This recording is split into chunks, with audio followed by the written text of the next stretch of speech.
Затоп камина в исполнении Виталия Геннадьевича. Процесс работы. Так вот, наш камин, который очень трудно нам пришелся. То есть он вроде бы как бы по виду и не такой и сложный, но в самом деле он оказался очень сложным.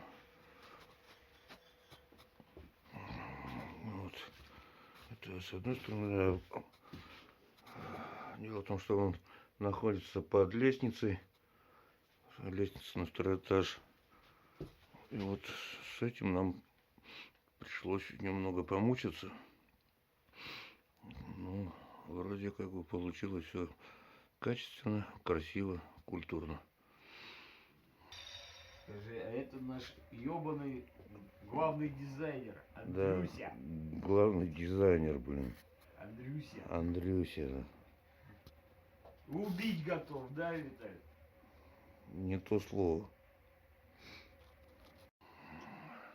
Главное качество. Ну, дизайн. Вот, как раз вот Андрей, вот сам дизайнер. Придумаем любой.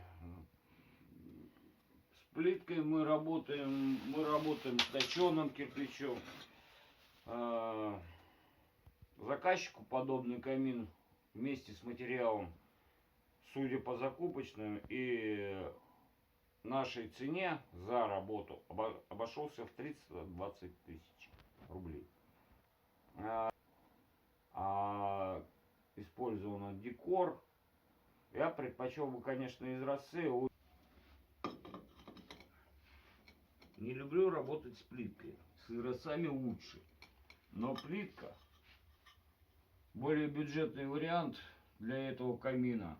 Лучше царевские либо веста керамики, но, к сожалению, заказчику он оказалось слишком дорого. Потому что ценник начинается на их изразцы где-то с 300 тысяч, а не каждый может потянуть.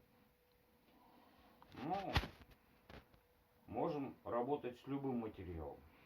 Для нас это не составляет трудности.